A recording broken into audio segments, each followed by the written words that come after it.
on avait vu que celui qui est enfant de Dieu, premièrement, ne peut plus pécher.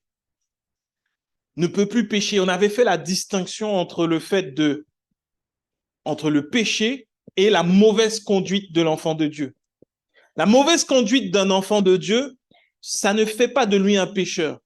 Ça fait de lui un enfant de Dieu qui ne marche pas comme un enfant de Dieu. C'est comme si tu commences à prendre... Des fois, on peut voir les gens qui s'amusent à prendre leurs chiens, les petits chiens, tu vois, et puis ils les habillent comme des enfants, des êtres humains, et puis ils les font marcher sur deux pattes dans la rue. Les médecins sont d'accord pour dire que c'est très dangereux pour la santé des animaux, en fait. Ils ne sont pas faits pour marcher sur deux pattes comme ça. Au bout d'un moment, ça va leur faire du mal. C'est comme toi, enfant de Dieu, tu ne peux pas faire ce qui ne correspond pas à la sainteté de Dieu, tout simplement. Parce que tu es enfant de Dieu, ça va finir par te faire du mal. Ça ne va pas dire que tu n'es plus, ça ne veut pas dire que tu n'es plus enfant de Dieu, mais ça veut dire que tu es en train de te dénaturer. Tu perds ta nature. Tu es enfant de Dieu, tu es saint par nature.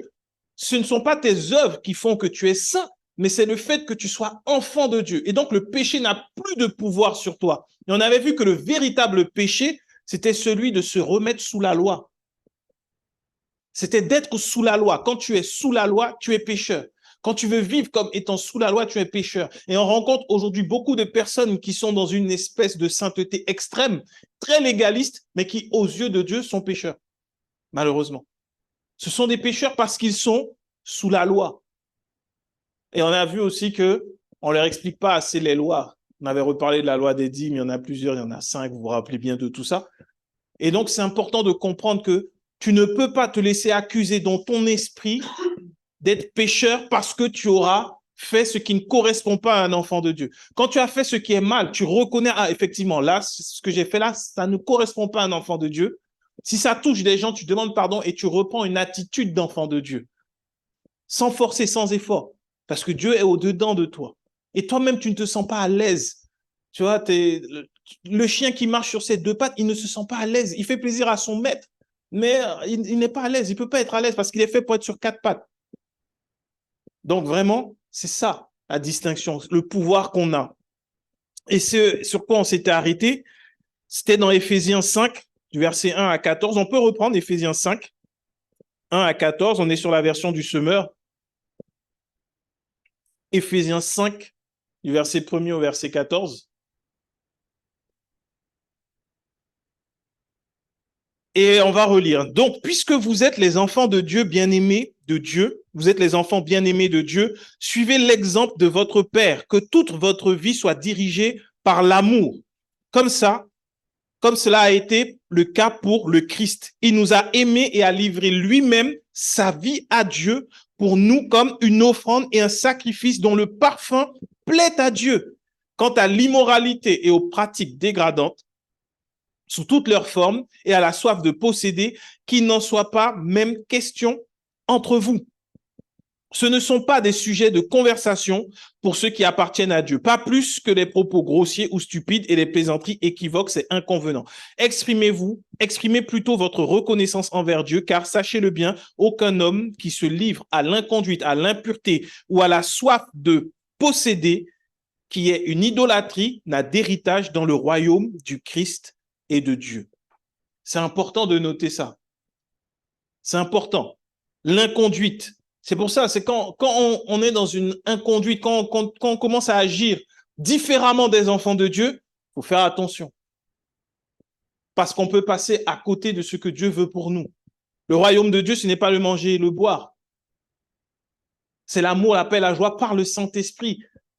Donc, quand tu es dans une inconduite, quand tu ne fais pas ce qui correspond à un enfant de Dieu, tu n'es pas en paix. Tu n'as pas le repos. Tu ne te sens pas tranquille. Tu n'hérites pas de ce royaume. Et il faut voir également, et on avait parlé un peu plus de ça, la soif de posséder. La soif de posséder, c'est une idolâtrie qui n'a pas d'héritage dans le royaume du Christ et de Dieu, en fait. La soif de posséder. Qu'est-ce que la soif de posséder? Ce sont tous les enseignements où on va te faire comprendre que tu dois posséder les richesses de ce monde pour démontrer que tu appartiens à Christ. Au final, tu ne cherches plus à vivre comme étant enfant de Dieu, mais tu cherches à dominer sur les gens du monde avec des richesses qui vont périr. Quand ce monde va périr, l'or, le diamant, l'argent, tout ce que les gens aiment, le pétrole, tout ça, ça va disparaître. Ça n'aura aucune valeur. Alors, arrivé devant Dieu, tu vas dire, oh, Seigneur, sur terre, j'avais des milliards. On va dire, OK, c'est où? Ça disparaît. Donc, on ne peut pas enseigner dans l'Église comment faire pour posséder plus. Parce que ton Père possède déjà tout. Tu as déjà tout pleinement en Jésus-Christ. S'il te manque quelque chose sur terre pour vivre, demande-le à Dieu, il va te le donner. À quoi ça te sert d'avoir 15 millions en banque? Tu as toute une vie, tu ne peux pas les utiliser, ça ne sert à rien du tout. Alors aujourd'hui, on a mis de bons prétextes. C'est pour la gloire de Dieu, c'est pour construire des églises, des orphelinats, faire des missions, etc. Oui, il y a besoin d'argent, mais la subsistance ne va pas venir dans le fait de la soif de posséder, parce que je connais beaucoup qui dans l'église travaillent pour avoir un petit peu, alors que Dieu ne demande pas ça, en fait. Si Dieu t'envoie quelque part faire une mission, s'il y a un orphelinat qui doit venir, quelque chose qui doit se bâtir, Dieu va également pourvoir. Parce qu'il est le débiteur de personne, sinon tu vas dire c'est grâce à mes offrandes que ça a pu voir le jour. Alors la gloire, elle va revenir à qui? Quand il faut faire attention quand on dit c'est grâce à vos offrandes, c'est pas. Non, la gloire doit revenir à Dieu. On doit se dire, on ne sait pas comment, mais par la grâce de Dieu, c'est là. Sincèrement, au début, on n'avait pas les finances, mais au fur et à mesure qu'on regarde derrière nous, waouh, Dieu a fait énormément. Là, quand tu ne peux pas expliquer, ça veut dire que Dieu a fait un miracle. Quand tu ne peux pas expliquer, quand tu dis, mais je ne sais pas d'où l'argent est sorti, ça s'est fait. Ça s'est fait. Et personne n'est venu faire un sacrifice. C'est différent de la soif de posséder parce qu'aujourd'hui, il y a énormément de coachs, d'enseignements en ligne. On peut trouver tout ce qu'on veut. Et si tu veux chercher dans l'église comment faire pour avoir plusieurs maisons, comment faire pour pouvoir, je ne sais pas, monter en compétences pour aller mieux au travail, tu vas le trouver. Mais ce n'est pas bon, ce n'est pas de la volonté de Dieu. Il dit que ce ne soit pas trouvé au milieu de nous. Et au verset 6, il dit que personne ne vous trompe par des arguments sans valeur. Ce sont des arguments sans valeur. Ce sont des désordres qui attirent la colère de Dieu sur ceux qui refusent de lui obéir. Ne vous associez pas à ces gens-là. Ne vous associez pas à ces gens-là. La Bible est très vraie. Quand j'étais baigné dans ces enseignements, j'ai essayé. Ça met en toi une espèce de soif. Tu veux avoir des maisons, tu veux posséder des choses. Et puis tu mets en place tous les procédés qu'on te vend quelque part. Mais c'est sans valeur. Et effectivement, ça attire la colère de Dieu. C'est pas la colère où tu vois, tu marches et puis un éclair vient frapper ta tête. Hein. C'est plutôt la colère où tu vois, tes finances ne sont jamais bien. Là, tu n'es pas béni. Tu vois, plus tu obéis au principe, tu es rigoureux, tu essaies de faire ça de façon religieuse, justement, mais plus tu vois tes comptes sont religieusement négatifs. Mais vraiment, c'est religieusement, c'est automatique. Et ceux qui ne vivent pas ça, c'est bizarre. Et je vais m'arrêter là. Non, il y a des choses qu'on ne peut pas tout dire. Mais ça ne marche pas. Ça ne marche pour personne. C'est pas vrai. Il ne faut pas croire que ça marche. Je peux l'assurer, ça ne marche pas. Sauf si derrière, il y a un plan différent. Mais ça ne marche pas. Mais vraiment, ça ne marche pas. Combien de personnes se sont retrouvées surendettées à cause de ce principe-là? Endettées, surendettées, faisant des promesses, galvanisées. J'ai vu des foules être galvanisées par des hommes avec beaucoup d'aura. Galvanisées. Venez, donnez 100, tant, à gauche, à droite, au milieu, en haut, en bas, telle somme, tu verras, Dieu va faire. Sauf que ce que beaucoup ne savent pas, c'est qu'après ce genre de mouvement de foule où tu es galvanisé, il y a une montée en flèche des chèques refusés. Ça, les gens ne savent pas. Chèque refusé, paiement refusé. Puis tu te retrouves avec des frais en plus parce que ton chèque n'est pas passé, parce que tu as cru que par la foi, en faisant, tu n'as pas, mais tu fais, par la foi, ça va arriver. Parce que c'est ce qu'on te dit. C'est ce que la Bible dit. Ce sont des arguments sans valeur. J'ai entendu plein d'histoires. Je n'ai jamais rencontré des personnes qui les ont vécues. Franchement, pendant des années, j'ai cherché. Qui a fait ça? Qui a donné un et puis qui se retrouve millionnaire? Je n'ai pas encore rencontré. Si vous connaissez des frères et sœurs qui ont cette doctrine-là, demandez-leur combien sont millionnaires. Parce qu'aujourd'hui, théoriquement, on devrait avoir des églises de multimilliardaires. avec ces années de galvanisation de foule pour dire tu donnes 100, tu donnes 1, tu donnes 3 centimes, tu vas avoir 300 000, tout ça là. Mais j'attends encore les multimillionnaires. Au moins, mon carnet d'adresses serait utile. Je t'appellerai, je dis, bon, écoute, il y a un projet pour Dieu. Vu que ça marche, viens. Mais ça ne marche pas. Preuve en est qu'on a beau donner des arguments, donner des choses, mais la Bible reste la vérité. Elle dit que ça attire la colère de Dieu. Combien, par contre, si vous regardez autour de vous, combien on fait banqueroute? Combien se retrouvent surendettés? Combien se retrouvent dans des difficultés? Combien se retrouvent à demander, à prêter? Qui n'a pas rencontré ça dans l'Église? Ça, par contre, j'ai beaucoup d'histoires. J'ai beaucoup de personnes réelles. Parce que la Bible ne ment pas. La Bible est la vérité.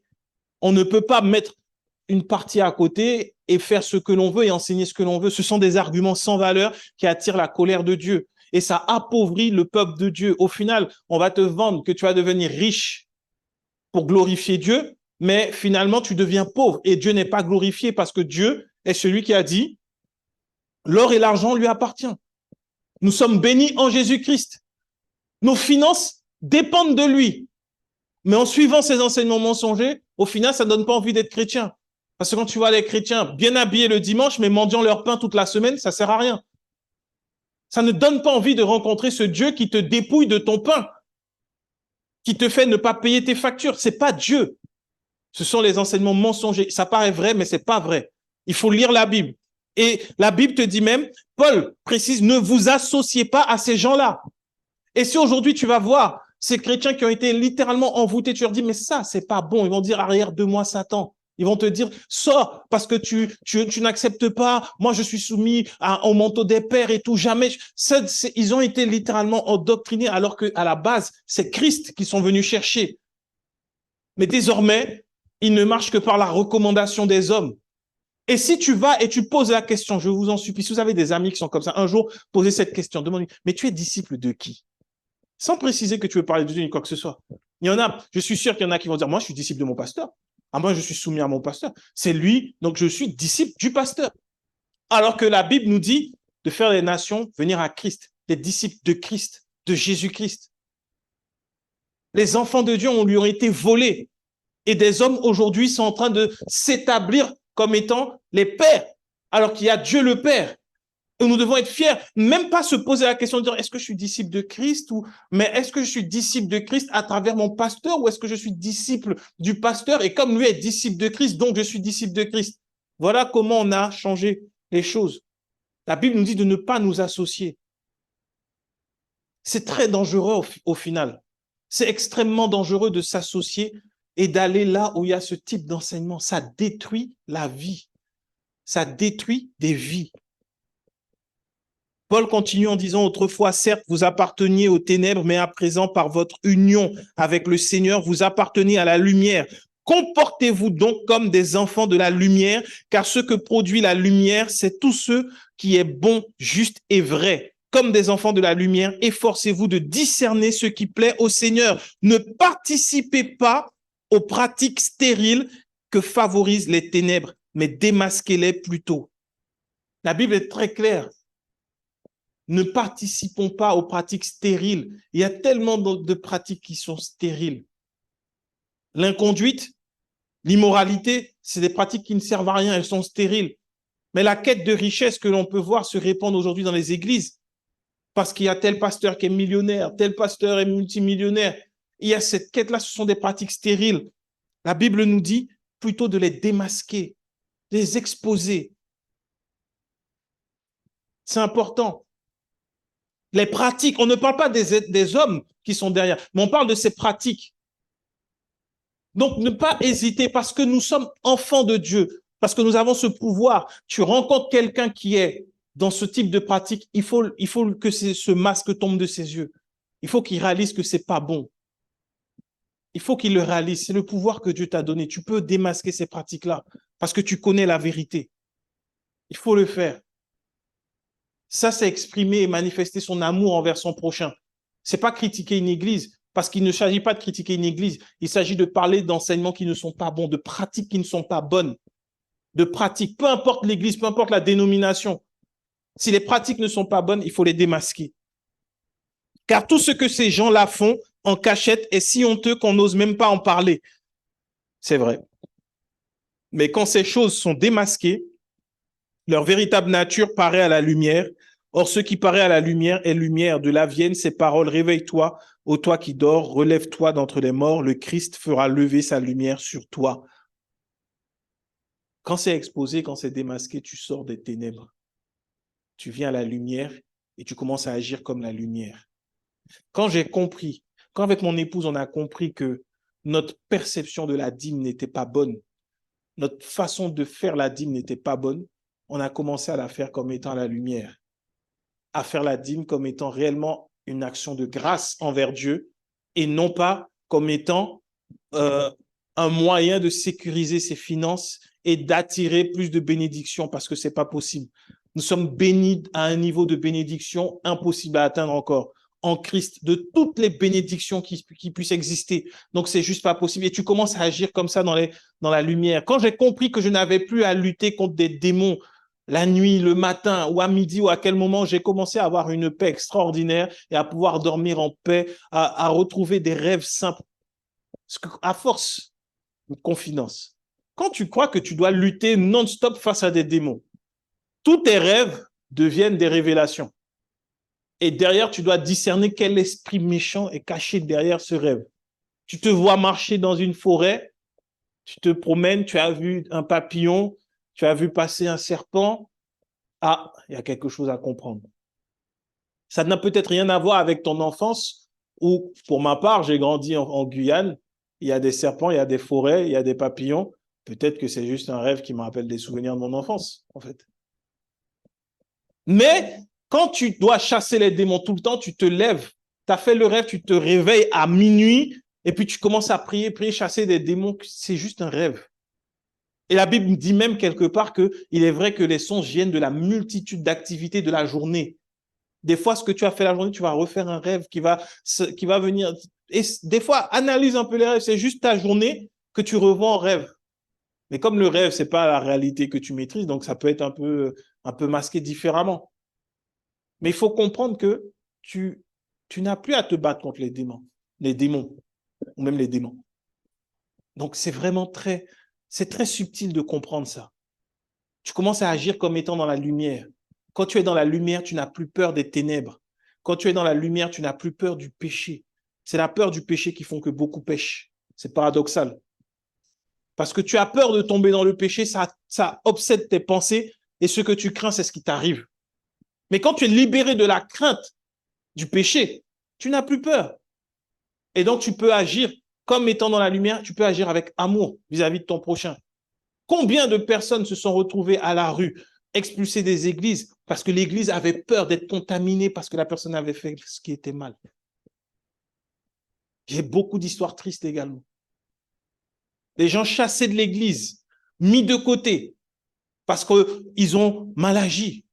Et on se dit, bon, ben, leur péché va venir contaminer tout le monde dans l'église. Ce n'est pas agir comme étant la lumière. Quand tu es dans la lumière, à l'image de Christ, la Bible nous dit que notre exemple, au début, il le dit, à l'image de Christ, tu n'as pas peur que la lèpre vienne sur toi, mais au contraire, quand le lépreux vient à toi, c'est la lèpre qui s'en va. Parce que tu es lumière, la lèpre étant résultat des ténèbres. Et c'est ce qui doit se passer dans l'église. Quand les pécheurs viennent à l'église, ils ne contaminent pas l'église avec leurs péchés, mais au contraire, ils sont contaminés par la lumière, par la sainteté, par la paix, par l'amour qui règne dans l'église. Et c'est ça, ton pouvoir en tant qu'enfant de Dieu. L'amour. Donc au final, quand tu viens quelque part, quand tu arrives quelque part, plutôt que de prendre autorité, de dire à partir de maintenant, l'Esprit de Dieu règne, il est là parce que moi je suis là, etc., etc.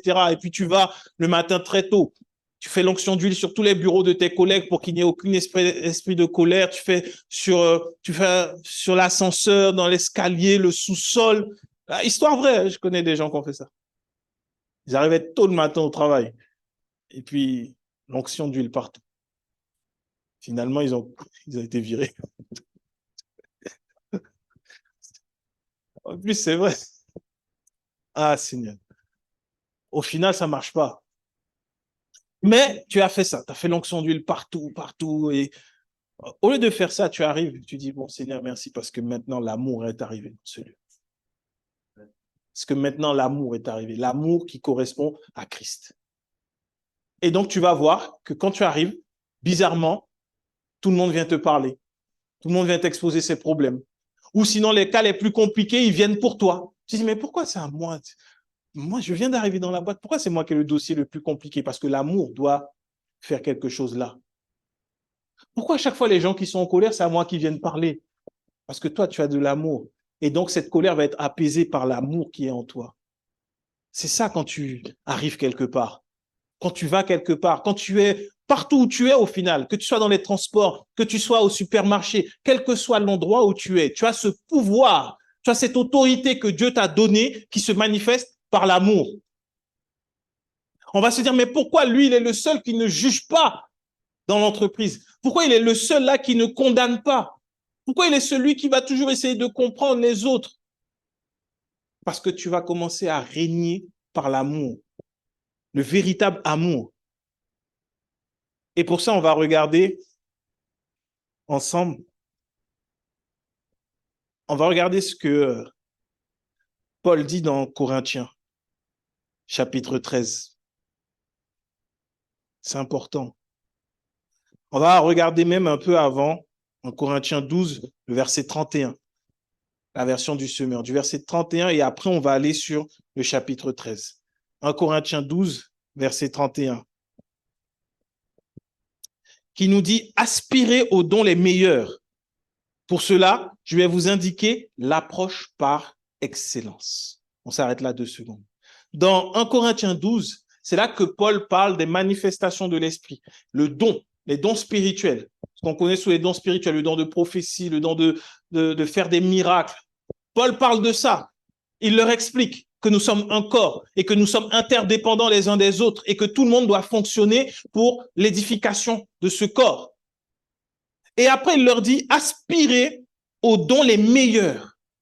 Et pour cela, je vais vous indiquer l'approche par excellence. Comme on a vu, on a tous des dons spirituels. Ici, il n'y a personne qui peut dire, je n'ai pas de don spirituel. Prier, c'est un don spirituel. Le fait d'être enfant de Dieu, c'est un don spirituel. Le fait d'avoir la vie, la même nature que Dieu, c'est un don spirituel. On parle de don spirituel, pas de la manifestation de l'esprit. Et de là, tout le monde en a. Maintenant, il y a une voie par excellence pour que ces dons-là puissent se manifester. Pour que lorsque tu manifestes le don spirituel, que ce soit la prophétie, que ce soit le fait de prier, peu importe ce que tu vas faire qui est spirituel, il y a une voie par excellence qui va faire toute la différence dans le fait que tu sois un enfant de Dieu, véritable, réel, complet. Et c'est Corinthiens 13. Paul, il leur explique, voilà, il y a tel don, nous sommes un corps, chacun dépend les uns des autres. Personne n'a le même don parce que tout le monde ne peut pas être œil, tout le monde ne peut pas être tête, sinon ça c'est bizarre. Et il leur dit maintenant, en effet, une fois que je vous ai indiqué l'approche par excellence, il dit, en effet, supposons que je parle les langues des hommes et même celles des anges. Si je n'ai pas l'amour, je ne suis rien de plus qu'une trompette claironnante ou une cymbale bruyante. Supposons que j'ai le don de prophétie, que je comprenne tous les mystères, que je possède toute la connaissance. Supposons même que j'ai dans toute sa plénitude la foi qui peut transporter les montagnes. Si je n'ai pas l'amour, je ne suis rien. Si même je sacrifiais tous mes biens jusqu'à ma vie pour aider les autres au point de pouvoir m'en vanter, si je n'ai pas l'amour, cela ne me sert de rien. On s'arrête là. Il est en train d'expliquer que tu peux avoir les dons spirituels les plus beaux, mais si tu n'as pas l'amour, ça ne sert à rien. Et Dieu, la Bible nous dit que Dieu est amour. C'est la nature de Dieu. Ce qui veut dire que c'est le don d'être enfant de Dieu. C'est ton pouvoir. Ta nature devient donc l'amour. Et tu peux avoir les dons spirituels comme tu veux. Si tu n'as pas l'amour, ça ne sert à rien. Et Paul ne dit pas que tu ne vas pas faire. Tu pourras faire. Tu vas faire beaucoup de choses. Il dit tu vas parler en langue. Même la langue des anges. Tu peux parler la langue de toutes les langues que tu veux. Si tu n'as pas l'amour, ça ne sert à rien. Et croyez-moi, j'en ai vu beaucoup qui avaient beaucoup de dons, pas d'amour. Ça ne sert à rien. Et pourtant, les gens courent après eux. Beaucoup de dons, mais pas d'amour. Et moi, je bénis Dieu pour cette série d'enseignements sur les dons spirituels parce que en commençant à réaliser la grâce, il y a une partie de moi, je reconnais que j'ai mis un peu de côté. Parce qu'avant, j'opérais beaucoup dans le spirituel, les dons spirituels. J'aimais ça, j'opérais dedans, donc je voyais, j'étais sensible à ça. Je me suis un peu fermé à ça. Et au fur et à mesure que Dieu est en train de parler dans ces enseignements-là, je suis en train de me rouvrir à ça pour comprendre, pour bien comprendre. Parce que entre nous, quand tu as le don de parler, tu vois, tu arrives quelque part, tu n'as jamais appris la langue, mais tu commences à parler chinois au milieu des gens, ils vont dire, wow, il y a des gens qui ont ce don-là. Tu parles toutes les langues. Et même les langues des anges, tu interprètes. Tu dis, waouh, c'est extraordinaire. Ou même si tu vois, tu as le don pour pouvoir faire des prophéties, ou tu peux transporter les montagnes. Tu arrives, il y a un projet, tu dis non, ça va se faire. Et puis tu vois, les choses se font. C'est merveilleux. Sauf que subtilement, tu peux ne pas être motivé par l'amour. Quand tu as du don spirituel comme ça, moi, je le reconnais. Quelque part, c'est plus trop l'amour qui te motive. Mais tu commences à être un peu, ça devient comme une sorte de drogue. Tu es un peu galvanisé par le fait d'avoir du don spirituel. Tu arrives et puis tu touches, tu dis non, ça, il y a ça qui s'est passé. Puis les gens te disent, oui, c'est vrai, mais comment tu sais ça? Je ne sais pas, c'est un don. Ah, tu te sens, tu es fier. Après, tu arrives, tu vois les gens, tu te dis, mais pourquoi tu as fait ça? Pourquoi tu as fait ça? Et à tel moment, tu as dit ça. Au-dedans de toi, tu vois, c'est pas l'amour qui te motive. C'est le fait de démontrer que ce que tu as reçu est vrai. Tu vois, et tu arrives un peu comme un Superman. Les gens, c'est compliqué. Ils ont du mal dans la situation. Et puis, quand toi, tu arrives, en 2 secondes, c'est débloqué. Tu te dis, ça. Mais on a caché ça sous l'onction. Aujourd'hui, on te dit, j'ai une onction qui est supérieure. Tu vois, mon onction est tellement forte. Donc, quand tu arrives, ça irradie, c'est puissant. Mais dedans, il est où l'amour? Il est où l'amour? Parce que l'amour va faire que même quand tu as une parole de connaissance sur quelqu'un, quand tu as vu peut-être toute sa vie, tu as vu qu'il a eu une vie en désordre, tu vas pas venir l'exposer. Tu vois, le véritable amour, ça veut dire que tu vas garder ça pour toi et tu pourras parler à la personne, à elle. Tu vois, dans un one-to-one, tête à tête, tu lui dis, bon, explique-moi, parle-moi un peu de toi. Et tu vois que la personne, comme Jésus a fait avec la femme samaritaine au puits, au bord du puits, il est allé, il ne l'a pas accusée. Tu vois, il a conduit par l'esprit, il a juste dit, où est ton mari? Va chercher ton mari. Et de là, elle-même, sachant, déjà accusée en elle-même par ses péchés, elle a dit, j'ai pas de mari. Il a dit, c'est bien, tu as raison. D'ailleurs, c'est lui-même avec qui tu es, voilà, c'est pas ton mari. Et puis elle a dit, oh, je vois que tu es prophète. Il aurait pu lui dire, femme, toi qui es là avec, tu as eu 5, 6 maris dans ta vie, est-ce que tu veux pas maintenant, aujourd'hui, que ta vie change? Adore-moi et tu verras, ta vie va changer. Ça, c'est pas l'amour. Et pourtant, Jésus était légitime pour le faire parce qu'il était fils de Dieu. Il aurait pu faire ça. Il était digne d'être adoré. Mais tant qu'il était sur terre, il est venu comme un serviteur. Il a laissé tout ça de côté. Il s'est humilié. Il a pris l'apparence d'un serviteur. Donc lui-même sur terre, il a rendu la gloire à Dieu. Il ne prenait aucune gloire. Pourtant, il était digne de la recevoir, mais il n'a pris aucune gloire. Parce que s'il l'avait fait de son vivant sur la terre, il aurait donné un mauvais exemple à nous qui sommes là encore. Mais aujourd'hui, beaucoup viennent avec le don et cherchent à être glorifiés eux.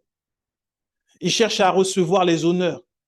Et ça te galvanise. Et tu as envie de plus encore. Et quand tu vois quelqu'un qui opère avec un don particulier, tu dis, il faut que je développe ça. Il faut que j'ai ça. Moi, je me rappelle, des fois, je voyais, tu vois, moi, j'étais impressionné. Bon, ça, par la grâce de Dieu, ça ne m'est jamais arrivé. Mais les gars qui appellent, qui disent, bon, aujourd'hui, on va prier pour les Martines. Martine vient. Puis tu vois plein de Martines qui arrivent. Des fois, au-dedans de moi, je me disais, bon, si un jour, il n'y a pas le prénom, qu'est-ce qu'il fait? Qu'est-ce qu'il fait? Une fois, c'est arrivé. Heureusement, il y avait en ligne. Mais dans la salle, il n'y avait pas le prénom. On appelle tel prénom. C'était un prénom tellement spécifique. Il y avait en ligne, heureusement. Mais ça, là, je me suis dit, bon, j'aimerais développer ça. J'aimerais, quand je prie, je dis, bon, maintenant, c'est le moment d'Antoine. Antoine reçoit. Je me dis, waouh, le gars, quelle intimité qu'il a développée avec Dieu pour avoir ça. C'est pas vrai, en fait. C'est pas motivé par l'amour. Ça motive pas l'amour. Ça fait grandir l'orgueil. Tu crois que tu deviens quelque chose. Je vais vous expliquer ce que le Seigneur, quand je méditais sur ce message, Voilà comment le Seigneur m'a expliqué comment les dons spirituels fonctionnent. Et 2 exemples très parlants. Tu te rappelles quand tu étais petit ou quand tu avais des enfants petits, tu les prenais, tu les mettais sur tes épaules et puis tu avançais avec eux. Oui ou non? Tu te rappelles?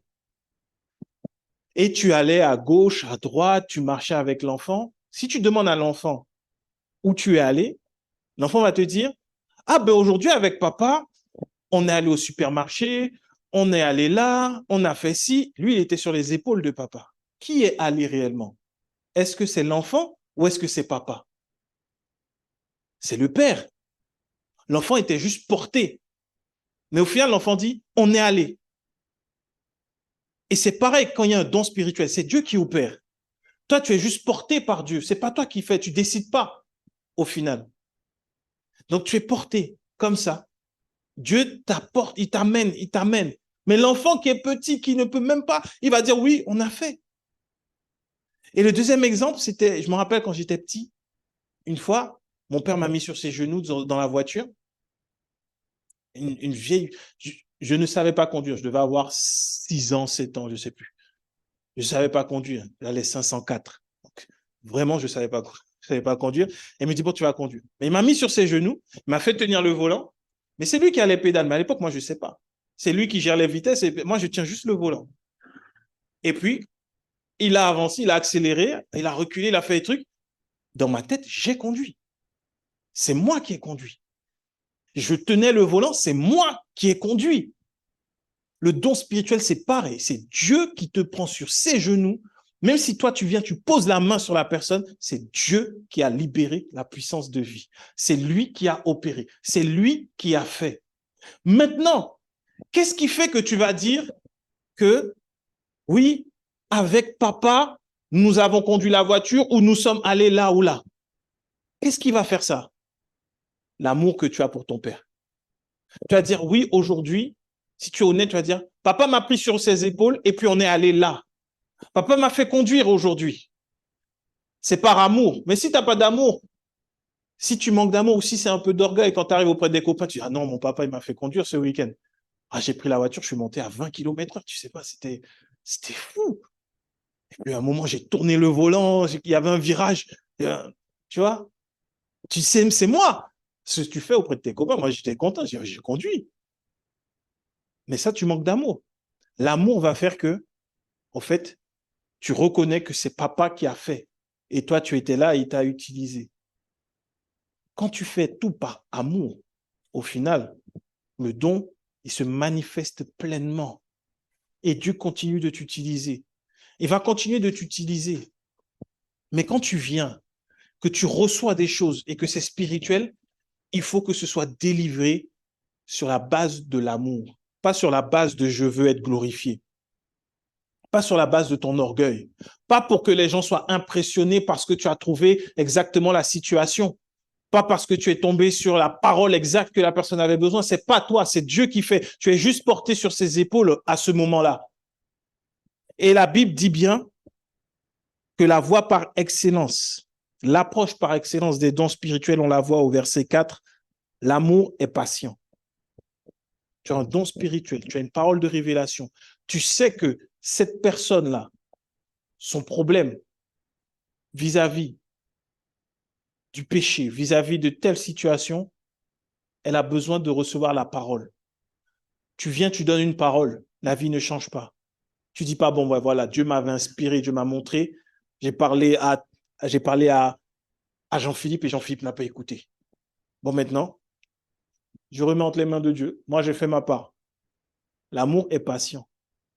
Quand tu vois, Dieu t'a ouvert les yeux, tu vas parler, mais parce que l'amour est patient, tu vas continuer parce que Dieu t'a donné quelque part cette mission. Tu vas continuer de prier pour cette personne jusqu'à ce que la situation change. L'amour est patient. Tu vas être patient.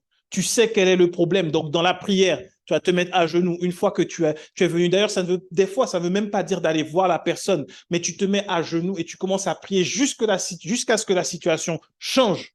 Ce n'est pas parce que tu as une parole de révélation, une parole de connaissance, que tu dois forcément aller voir la personne. Des fois, tu vas juste par amour, sans même que la personne sache. dans le lieu secret, tu parles à papa et tu lui dis, Seigneur, tu m'as ouvert les yeux, tu m'as permis de voir. Maintenant, que dois-je faire? Je veux que mon frère sorte de cette situation. Et tu continues de prier jusqu'à ce que cette situation s'arrête.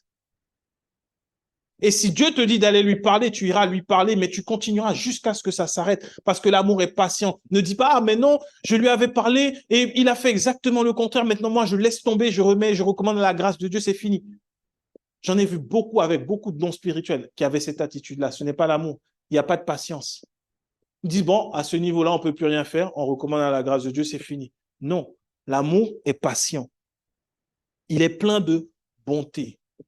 Tu agis avec bonté quand tu as un don spirituel. Avec bonté. Tu es bon envers la personne, en fait. Tu ne cherches pas à faire du mal ni quoi que ce soit, mais tu es bon. Tu agis avec bonté. Tu dis, là, la voie que tu as prise, là, ce n'est pas une bonne voie pour toi, mon frère. Mais tu ne dis pas ça en l'accusant. Tu dis, la voie, là, ce que tu es en train de faire, ce n'est pas bon. Si tu veux, je vais être là avec toi. Et là, tu rajoutes la patience. On va prier ensemble. Tous les jours, je te soutiens que tu ne laisses pas tomber. Tu n'es pas seul. Tu appartiens à une famille. Tu fais partie du corps de Christ. Si toi, tu ne vas pas bien, moi, je ne peux pas aller bien.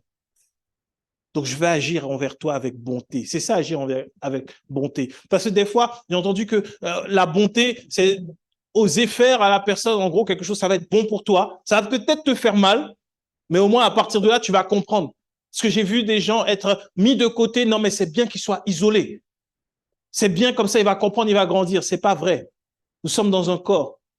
Alors, je suis désolé. Si tu as mal à la tête, tu vas pas isoler ta tête de ton corps pour dire, bon, en attendant que la tête aille bien, je vais fonctionner avec le corps. C'est pas possible. On ne fait pas ça dans un corps. Si ton petit doigt a un problème, tu vas pas dire, bon, c'est pas grave. Médecin, coupe-le. Moi, je continue. Et puis quand c'est bon, médecin, c'est bon, c'est réglé. OK, recolle-le.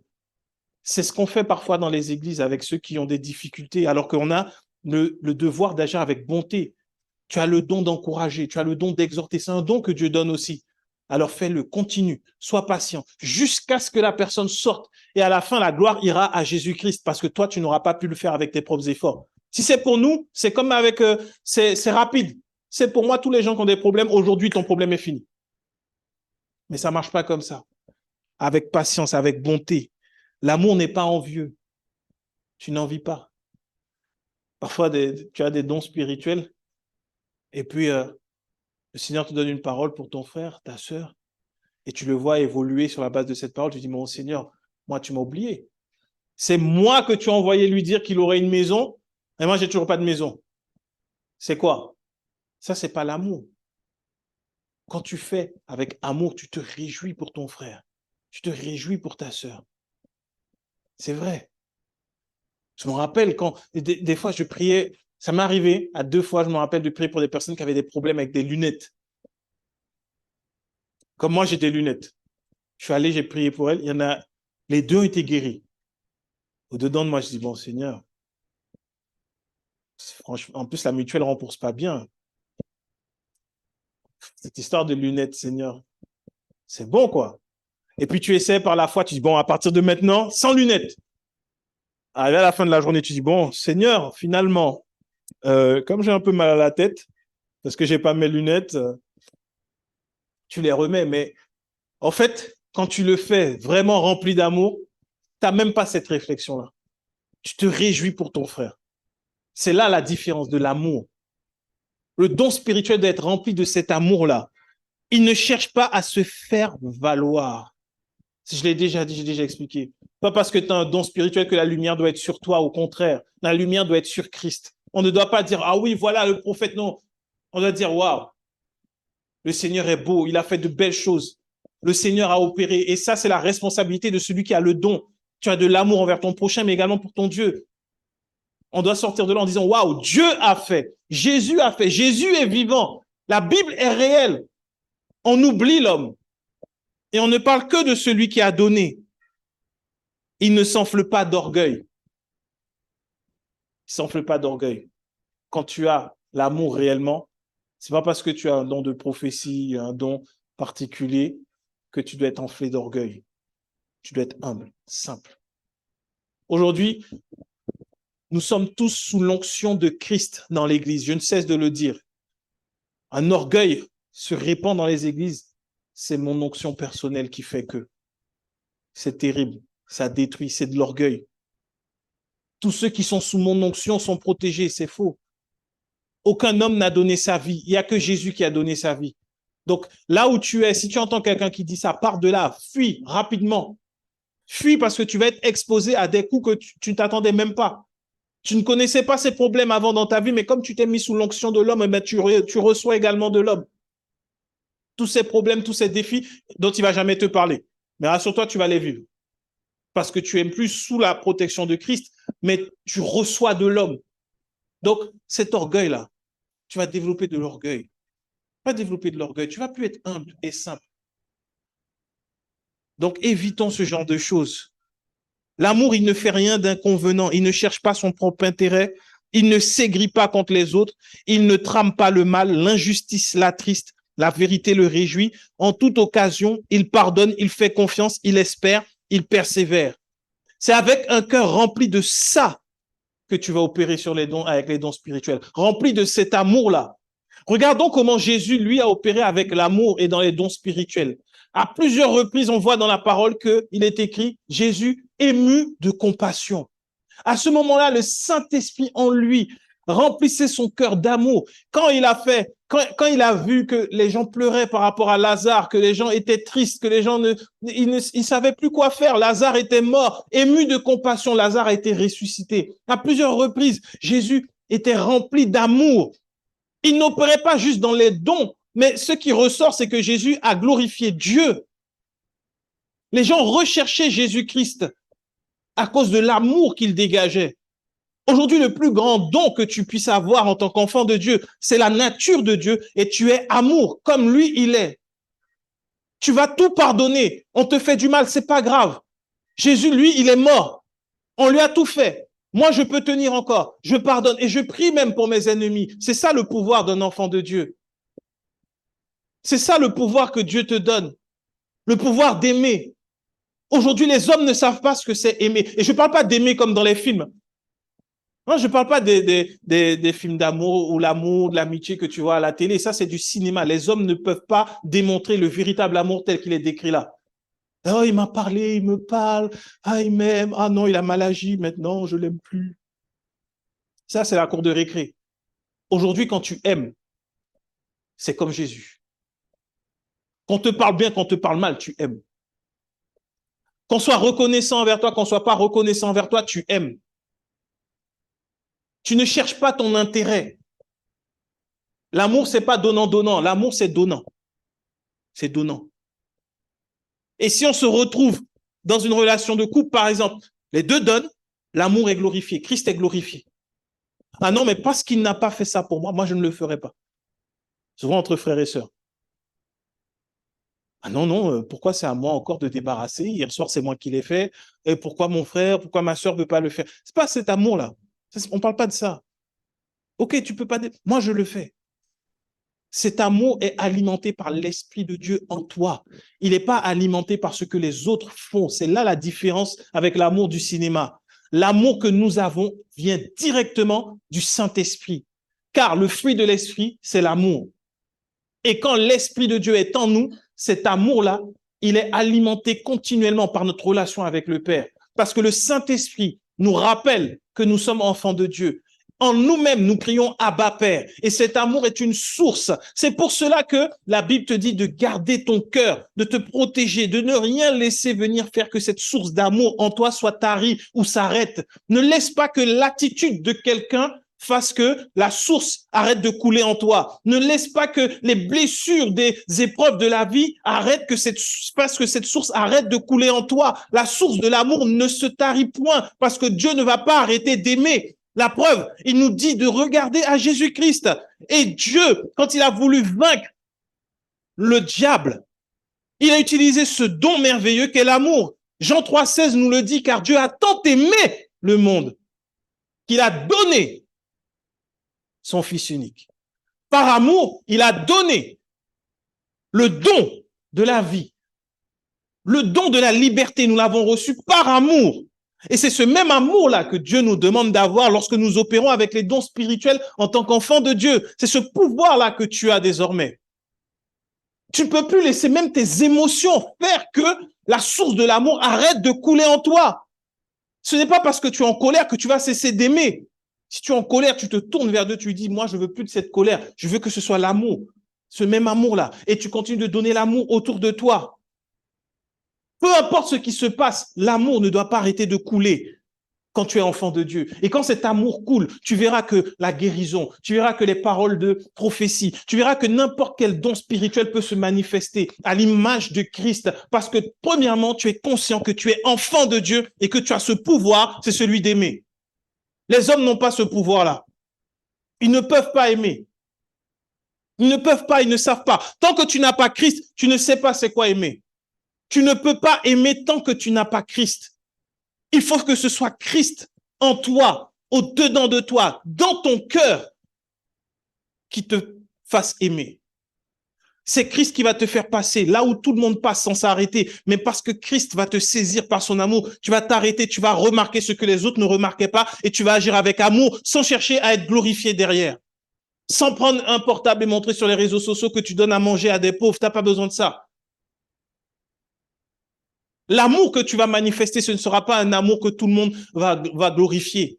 Ce sera un amour qui sera réel, qui va faire que des âmes vont être transformées, des âmes vont être changées. Et Dieu va pouvoir se déployer davantage. Tu cherches le don spirituel. Demande-toi pourquoi. Est-ce que c'est par amour ou est-ce que c'est parce que je veux démontrer que j'ai des dons spirituels? Il faut se poser cette question. Pourquoi je veux avoir le don de prophétie? Pourquoi je veux avoir le don de parole je sais pas, le don d'interpréter les songes, le don d'interpréter les langues? Pourquoi je veux avoir tel ou tel don? Est-ce que c'est pour montrer aux hommes ou à ceux qui sont autour de moi que j'ai des dons ou est-ce que c'est par amour? Est-ce que c'est par amour que tu veux des dons?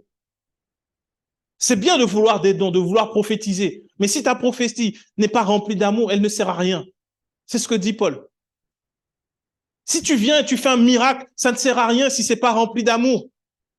Si au moment où tu viens prier pour quelqu'un qui est malade et que cette personne est guérie mais qu'elle n'a pas expérimenté l'amour de Dieu, ça ne sert à rien. Elle aura pris Dieu juste pour un distributeur de miracles. Il faut qu'au moment où le don est déployé, au moment où le don descend, que cette personne expérimente également le feu de l'amour de Dieu, de se dire, waouh, ce jour-là, oui, j'étais malade, mais j'ai été visité par un amour que je ne peux pas expliquer.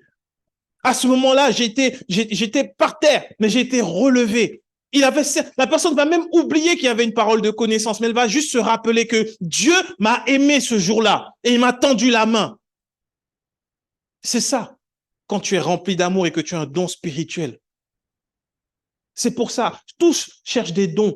On veut parler en langue, on veut faire plein de choses, mais est-ce que c'est par amour? Est-ce que c'est par amour? Est-ce que c'est rempli de l'amour? Et regardons Matthieu 7, du verset 22 au verset 29, pour finir, qui dit, c'est Jésus qui parle, au jour du jugement, nombreux sont ceux qui me diront, Seigneur, Seigneur, nous avons prophétisé en ton nom, nous avons chassé des démons en ton nom, nous avons fait beaucoup de miracles en ton nom. Je leur déclarerai alors, je ne vous ai jamais connu. Allez-vous-en, vous qui pratiquez le mal. C'est pourquoi celui qui écoute ce que je dis et qui l'applique ressemble à un homme sensé qui a bâti sa maison sur le roc. Il a plu à verse, les fleuves ont débordé, les vents ont soufflé avec violence, ils se sont déchaînés contre cette maison, elle ne s'est pas effondrée car ses fondations reposaient sur le roc.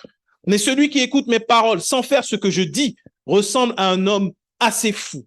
Pour construire sa maison sur le sable, il a plu à verse, les fleuves ont débordé, les vents ont soufflé avec violence, ils se sont déchaînés contre cette maison, elle s'est effondrée et sa ruine a été complète. Quand Jésus eut fini de parler, les foules étaient impressionnées par son enseignement, car il parlait avec une autorité que n'avaient pas leurs spécialistes de la loi. C'est la version du semaine. À la fin, beaucoup au jugement viendront dire, Seigneur, Seigneur, nous avons prophétisé, c'est un don, chassé des démons, nous avons fait beaucoup de miracles en ton nom. Et lui dira, je ne vous ai jamais connu. Je ne vous ai jamais connu. Pourquoi? Ils viennent mettre en avant ce que eux, ils ont fait. Quand c'est l'amour, L'amour ne cherche pas son intérêt. Le don là que tu as, n'oublie jamais que c'est par amour qu'il doit passer. C'est par Christ. L'amour ne cherche pas son intérêt. Tu ne peux pas venir à la fin dire à Jésus, mais Jésus, j'ai chassé des démons. J'ai fait des miracles. J'ai prophétisé en ton nom. Et je vais dire, moi, je ne te connais pas. Moi, je ne te connais pas. Ça, c'est terrible à la fin. Parce qu'il y en a qui passeront leur vie sur terre en faisant ça et en pensant qu'à la fin, Jésus va leur donner une récompense au-delà de ce que les autres vont avoir. Alors que ce n'est pas vrai. Ce n'est pas vrai du tout. C'est Jésus-Christ qui l'a fait de A à Z. Les miracles, les démons chassés. C'est Jésus-Christ qui les fait. L'amour ne cherche pas son intérêt. C'est pour nous éviter ça à la fin, de ne pas se perdre. Parce que les dons spirituels, ça peut vite faire tourner la tête. Vite faire tourner la tête. J'ai vu des hommes, des hommes adulés dans le milieu chrétien qui vendent, je ne sais pas s'ils vendaient, s'ils donnaient, mais ils envoyaient des cartons d'eau bénie avec leur onction pour chasser des démons, parce qu'eux chassaient des démons. Et donc oui, ça marchait. Hein. Les gens venaient, c'était un pasteur qui était localisé en Afrique. Et puis il envoyait des cartons d'eau, je vais dire de l'eau bénite par lui. Et puis, les gens venaient devant les personnes et puis faisaient. Et puis, ils voyaient si les démons se manifestaient. Et comme les démons jouaient le jeu, ils se manifestaient. Non, il n'y a rien de plus joueur qu'un démon. Le démon sait qu'il joue le jeu. Il n'y a pas de problème, tu veux le spectacle, donc il va te donner le spectacle. Et donc, quand ils venaient avec leur petite fiole d'eau, oh, et puis ça y est, les démons. Mais au final, qui est en train de chasser les démons? Est-ce que c'est Jésus ou est-ce que c'est l'eau qui a été bénie par le pasteur et son onction pour chasser les démons? Il faut faire attention et rester dans la Bible, en fait.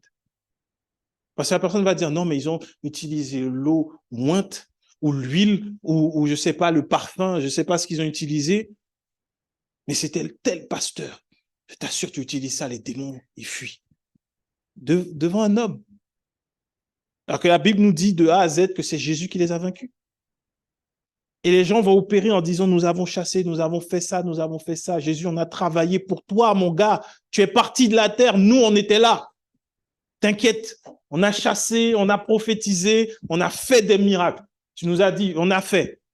Jésus va dire, moi, je ne vous connais pas, vous faites le mal.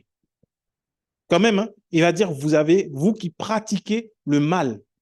C'est quand même terrible d'avoir passé sa vie sur terre pour s'en servir Dieu, et au final d'avoir passé une vie à pratiquer le mal. L'amour, c'est incontournable. Ça va te garder, ça va te préserver. Et c'est pour ça que Jésus dit après, celui qui applique ses paroles, il bâtit sur le roc. Tu vois, tu es solide. Quand tu t'appuies sur l'amour, il peut se passer ce qui va se passer. Tu ne vas pas être déstabilisé, tu vas tenir ferme. Mais quand tu bâtis sur du sable, sur tes capacités, c'est ça le sable, hein? Ce sont tes capacités, c'est ton don, ce sont tes miracles, tes prophéties. Et bien quand les attaques vont venir, tu vas t'effondrer, tu vas disparaître. Beaucoup trop de grands ministères à l'époque ont disparu. On n'entend plus parler de ces ministères-là. J'ai lu leur histoire, je me disais, waouh, c'était impressionnant. Des hommes qui pouvaient guérir et guérir. Il y avait même des chambres de guérison. Tellement les gars, ils apprenaient aux gens comment même guérir. Dans les années, au début du 19e siècle, au début du 20e siècle, aux États-Unis, il y avait des chambres de guérison. Les gens venaient avec toutes sortes de maladies, les gens étaient guéris. Aujourd'hui, tu ne sais même pas c'est quel ministère. On n'entend même pas parler de ça. Tu ne sais même pas que ça a existé. Est-ce que tu savais avant que je te dise? Non, on ne sait même pas. Et il y en a eu qui ont même eu tellement un ministère tellement grand, ils ont bâti des villes. Ils ont bâti des villes. Pas un seul ministère qui a fait ça, il y en a plusieurs. Je ne sais pas pourquoi ils ne comprennent pas depuis le temps que ce n'est pas ce que Dieu nous demande de faire. Mais ils ont bâti des villes pour être entre chrétiens, pour que tout soit saint. Tous étaient les chrétiens, tout s'est effondré à chaque fois. Il y en a qui ont eu des grands complexes. Et quand les historiens sont allés regarder les grands complexes où les gens venaient en foule pour entendre le message, les grands complexes vides, désertés, de l'argent perdu. Et on ne connaît même pas les pasteurs qui étaient derrière, même pas les ministères. C'est subtil. Mais ce que je dis paraît évident aujourd'hui, mais ce n'est pas évident quand tu as un don spirituel. À partir d'aujourd'hui, plusieurs vont expérimenter des dons spirituels, vont voir des choses. Vous allez rencontrer des situations. N'oublie pas aujourd'hui que l'amour doit être ce qui motive la manifestation de ce don. L'amour.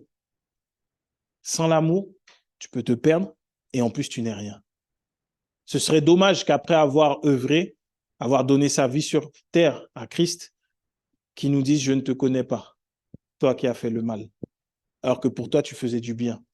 Parce que c'est bien une personne guérie, c'est bien des personnes relevées, mais assurons-nous de le faire en nous appuyant sur la parole de Christ.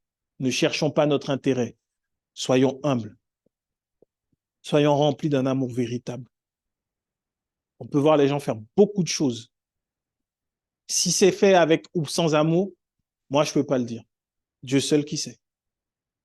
À la fin, il reconnaîtra ceux qui sont comme lui, remplis d'amour, tout simplement. Vraiment. Donc, que personne ne soit emporté parce qu'il a un don spirituel, mais qu'on soit gardé humble par l'amour.